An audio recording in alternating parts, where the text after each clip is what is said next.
Hey everyone, today we are going to do a really hard sentence equivalency question together, and we're going to use it to show you the top tricks and traps that they use to make sentence equivalency hard, and more importantly, I'm going to show you how to avoid those tricks and traps. And just for being here, I have a gift for you. It is top 5 strategies to raise your GRE score 5 points today. You can get that right down there in the description. Okay, let's dive in. Okay, pause the video, try this one on your own. It's a hard one. After you're done, unpause the video. I'm going to show you a technique that works on hard questions. I'm also going to show you 2 things that you absolutely have to avoid on hard questions. Okay, step 1, you always want to get your own meaning into the blank before you even look at the answer choices. For me, I'm going to put in the word unoriginal or derivative into the blank. Step 2, now look at the answer choices and pick one, just one of the answer choices that's close in meaning to what we put into the blank. It's close in meaning to unoriginal or derivative.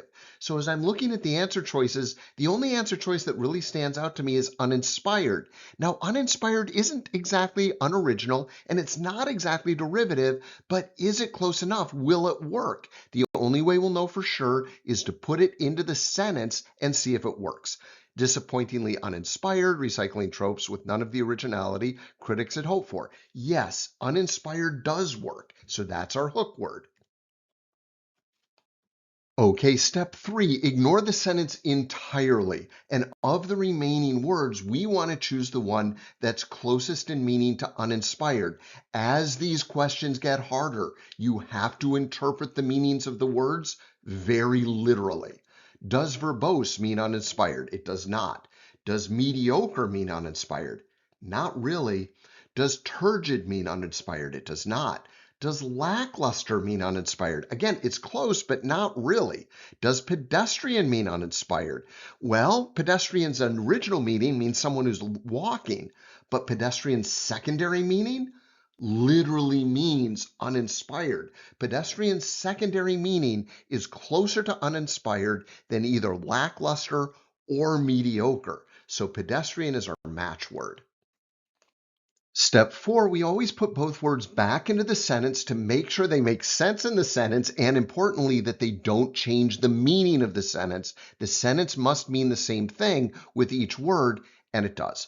Disappointingly uninspired, recycling tropes with none of the originality. Yup. Disappointingly pedestrian, recycling tired tropes with none of the originality. Yes, they both work, so A and F are the correct answer choices. Let's talk about common mistakes people make on these harder questions.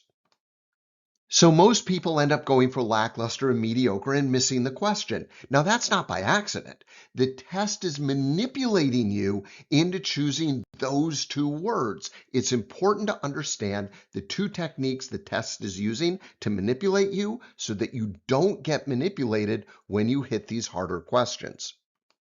So the first thing the test is counting on you doing, absolutely hoping that you'll do, is to pre-match words. Because if you pre-match words, you'll say, well, pedestrian doesn't have a match, turgid doesn't have a match, verbose doesn't have a match, and just like that, the test has gotten you to X out a correct answer choice.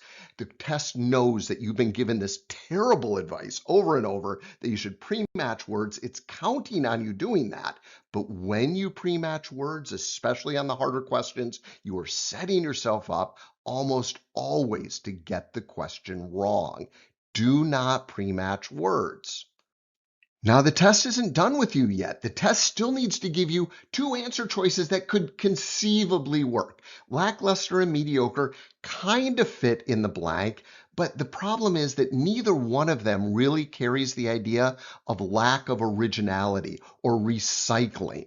So they kind of work well enough to fool you, but not precisely enough to be the right answer. And finally, when these get really hard, the correct answer is in a hard word. Pedestrian is a hard word. Well, it's not hard in its primary meaning. That just means somebody walking. But pedestrian is hard in its secondary meaning because it does mean uninspired. Sometimes people don't know that, so it makes it hard by using hard words.